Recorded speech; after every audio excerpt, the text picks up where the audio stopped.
so excited to be talking to Amy Berg and musician Ben Harper about It's Never Over Jeff Buckley, this extraordinary documentary about the life of Jeff Buckley, his influence on music, and his enduring impact. Amy, you know, as the director of this film, I know this is something that you've been wanting to make for a very long time. Tell us a little bit about how it originated. Well, I was a huge Jeff Buckley fan, and well, I'm still a huge Jeff Buckley fan, but when I heard Grace back in the 90s, I was just totally taken by him. And also when he went missing and died, I was devastated, like in a way that I didn't know him, but I was just devastated. So as a filmmaker, it's just been on my docket of something I wanted to do since the beginning of my career. And I've been very persistent with his mom, Mary Guibert, just reaching out to her every time I finish a film and seeing if she's ready yet. And finally, in July of 2019, she said yes. Surprisingly, I never expected it.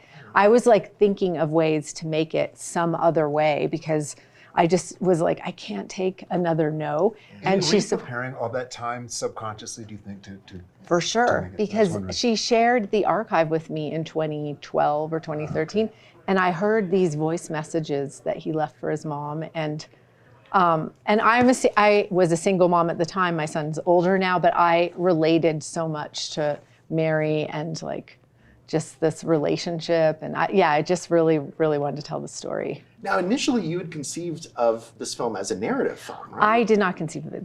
They were making a narrative film and they asked me to do it. And I listened to the archive and I was like, okay, who is gonna play Jeff? Come on, and it just, I wanted to make it as a documentary because the archive was so good. Right. So for me, it was kind of obvious. Wasn't Brad Pitt lobbying to play Jeff Buckley in this? Apparently, I read that in the Variety article too. I didn't know about that, but yes, apparently. Very interesting, very interesting. And I mean, Ben, you met Jeff Buckley in 1995 on the summer festival circuit, right? And what was your immediate impression? My immediate impression was bordering on indescribable because he was operating at a level that is, as an artist, you couldn't even fathom almost how great he was. So I was in awe of him from the beginning, and meeting him was, I don't usually get, because he was in my peer group, so I wouldn't usually get that moved by meeting someone who was of my age and you know, group of musicians coming up at the time. But Jeff was different. He was just different. As a matter of fact, in a word, he was different. How would you describe the connection that you had with him, the friendship that developed? There was an immediate recognition of where we both were creatively that was very exciting, I think, for both of us. We immediately bonded, and within, you know, minutes of that, we're just howling. And that's what I remember most about my interactions with Jeff, is the laughter. And I mean, his influence is so powerful. You know, I think there's, you know, if people don't know about his whole body of work, they at least know Hallelujah, his cover. But when you go deeper, I mean, just the impact that he's had, the influence that he's exerted. I mean, this is someone who died so young at the age of 30, and yet has influenced so many other artists. I mean, imagine losing Dylan after Highway 61. Yeah. It's unfathomable, and it's the greatest musical artistic loss of my generation. So I'm just proud to be here as one of millions of disciples of Jeff to support this extraordinary documentary that Amy's made. How do you... you've done an incredible thing here. It's like, this is for the world that is waiting for this. The world's waiting for this, so congrats on this. Thank you.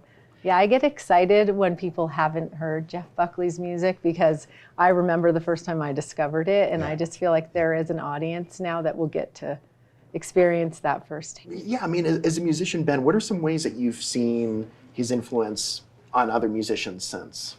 Jeff is one of those artists that you don't have to, hate to speak in terms of absolutes, but he is, you have to have Jeff in your musical comprehension to actually arrive where you're going as an artist. I mean, he's that imperative to at least the people that I know.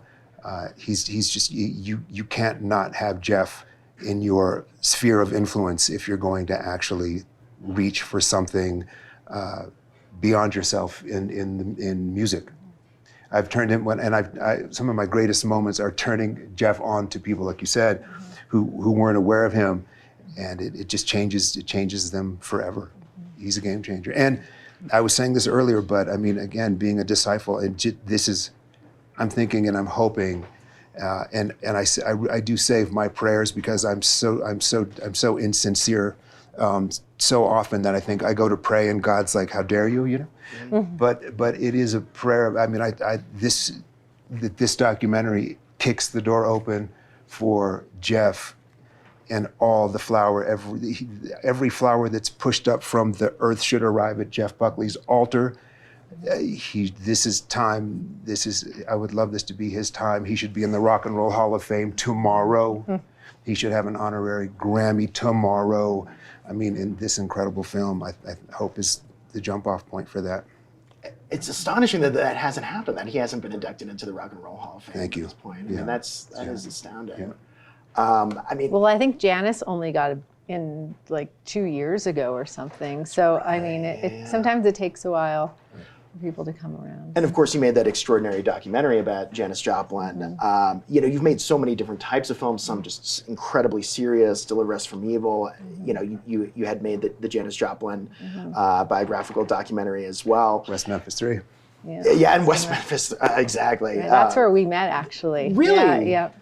Yeah, Ben was playing a charity concert for the West Memphis 3 in Little Rock, Arkansas, and we ended up sitting next to each other after the show, and I was filming the documentary. And he told me a story that is in the film, so we're not going to share it today until you've seen the film, but it made me want to include that whole storyline into the film that I wanted to make eventually. And we were in Memphis, we were in Arkansas, but we were right next to Memphis, and I used to go to all of Jeff's favorite restaurants and the record stores, and I used to just do the Jeff Buckley tour when I was making that film. So yeah, we immediately connected. Yeah, totally. And there's some footage that I found from the night that they first met that is kind of incredible. So anyway, when you see the film, you'll see what we're talking about. Well, I'm dying to see the film. And, at IndieWire, we care so much about innovation and how do you tell a story like this. This is such a big story. It's such an important story. Jeff Buckley was so influential. How did you go about capturing this life? Just in terms of what innovations did you try to put into this story that you were telling? Well, what I usually do with a film is I try to be beholden to the subject. So what I just had to find his voice, and it took me a really long time to find his voice in the material that exists. And so Jeff is a person who put his life into his art. There was no separation between what he felt and what he sang and what he emoted. And so I really just spent a lot of time trying to really get into his voice. And I think it's a very intimate portrait of Jeff. And it's not the only portrait that one could tell of Jeff, but it's a very intimate look at an artist that put his life into his art, I guess. So. And what Jeff did in one album, the rest of us are left struggling to do with an entire career. And I think it's important to note.